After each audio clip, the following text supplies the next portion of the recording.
Hey, all you cool cats and kittens, welcome back to Remote Learning with Miss Corwin. We are on day 13 of our narrative writing stories. So let's just jump into it. So today we are going to be finishing up our first drafts of our story. So at this point you should have already written your introduction paragraph, first body paragraph, second body paragraph, third body paragraph, and today we are doing our conclusion paragraphs. So let's talk about some of the different ways that we can end a story. So that's kind of just what I just said. So the first way we can end a story is what's called a reflective ending. So think about a mirror. A mirror is something that reflects your image back at you. It shows you a reflection. It's the same on the outside of the mirror as it is on the inside of the mirror. And when we do this in stories, it's kind of the same as connecting the beginning of the story to the end of the story. So if you remember in my story, I started my story off by talking about how bored I was. So one way that I can end my story is by talking about how I remember that. So I could say, I remember how bored, or I should say, I remembered how bored I was before this all started. Now I was excited. My heart raced as I thought about all the other new things I would see on my trip. So this is one way to do it. I'm connecting being bored from the beginning of my story to the end of my story. So that is an example of a reflective ending, looking for a detail that you talked about right at the beginning and connecting it to the end. Another way you can end your story is with hopes or wishes. So it could be something that you hope or wish will happen. So I could end my story like this. As we drove away from the campsite, I hoped that I would see a million other new things that made me as excited as those little fireflies did that night. So I'm talking about how I hope that I will see another million things that are exciting to me. I hope that I will be just as excited on this trip, especially since I started it off bored. I could also end the story with a moral or a lesson. So, for instance, we've talked about theme before in our AR books, and theme is the lesson that the writer wants the readers to learn. So just like that, this time we're the writers. So this is the lesson that we want our readers to learn. If somebody was to read your story, what lesson do they want you to learn? Or what lesson do you want them to learn, I should say.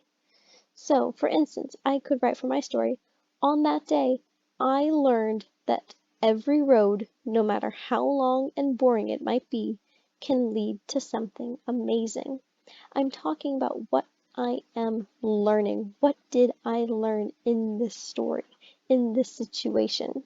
So what is something that you learned that that you want your readers to know? The last way you can end a story, and truthfully, this is just the last one that I'm going to show you. There's a million different ways to end a story. But the way that I'm going to be describing this is as a decision.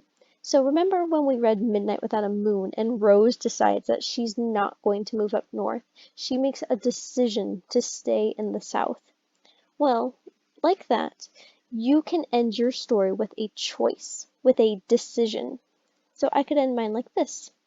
I decided that I would be grateful for this trip. The drives may have been long and sometimes boring, but they could lead to truly amazing things. So I decided that I'm going to be grateful. I'm not going to be bored anymore. I'm not going to sit around complaining. I've decided that I will be grateful. So those are the four main ways that you can end a story. So I'll show you how I decided to end my story. I'm going to start right at the beginning with my introduction paragraph. Mom, are we there yet? I complained. We had already been driving for hours, and even though there was room to walk around in the RV, I was tired of not being able to go outside.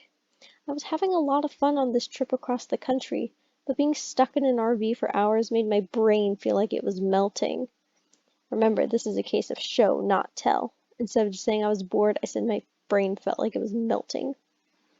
We'll be there soon, Mom replied. I couldn't wait to get to the campsite and finally get out of here. We pulled into the campsite just as the sun was beginning to set. Even though it was nearly nighttime, the heat of the day still gripped us and made us feel all hot and sticky.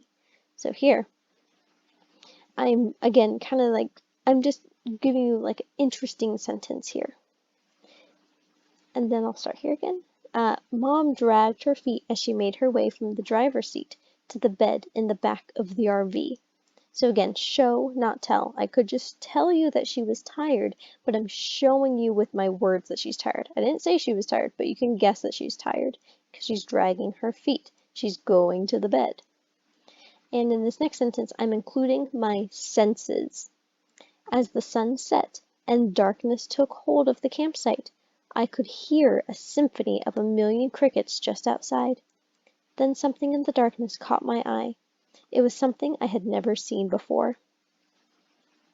Just outside the window, tiny lights floated in the air and then disappeared. They appeared again. I got my little brother's attention and we stared out at the small blinking lights. "We need to get out there," I whispered to him.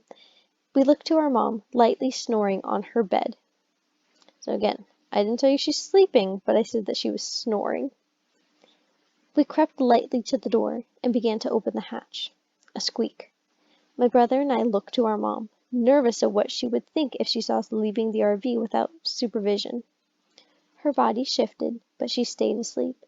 We opened the door and the smell of fresh rain filled our noses as we stepped out. So here, again, I'm using my senses, the smell of fresh rain. This first sentence, I am using show, not tell. It says, my heart beat faster with excitement, or with the excitement of sneaking out of the RV. I didn't just tell you I was excited, I was telling you what that felt like for me. As we stepped outside, I could taste the pine trees that surrounded us, using my senses. The soft glow of the mysterious lights was above us, and I realized that they were fireflies. "They're beautiful," I whispered to my brother. We stood in the dark. The only light we saw was from the fireflies dancing in the air around us. This is just a kind of a neat sentence that I really liked. We stood in the dark with the fireflies for what felt like hours, and then went back into the RV before our mom woke up. So this is how I'm finishing my story. As I lay down in my bed that night, the butterflies in my stomach danced just as the fireflies outside had. So I didn't just say I was excited, I said there were butterflies in my stomach that were dancing. I thought I would be awake all night watching the fireflies from the window. I hadn't even realized I had fallen asleep until my mom woke up with a soft, "You ready to go on to the next state?" I rubbed my eyes and looked around, so my senses are here again.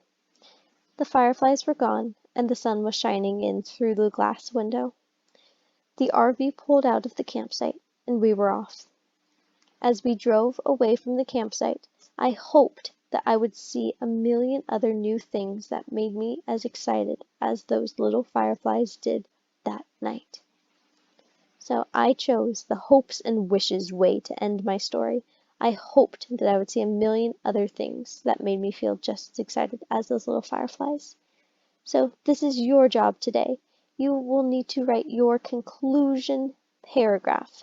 So here I have 1, 2, 3, 4, 5, 6 sentences here. So yours will need to be 5 to 7 sentences long for your conclusion paragraph. So your job, pick one of the 4 ways to end your story, either reflective, the hopes and wishes, the moral/lesson learned, or a decision, and then finish your conclusion paragraph. Remember, it's going to need to be about 5 to 7 sentences long. I didn't write it right here, but it will need to be 5 to 7 sentences long. If you have any questions, please don't hesitate to let me know. I'm always here to help, but that's all I have for you, and I will see you on Thursday. Thanks, everybody.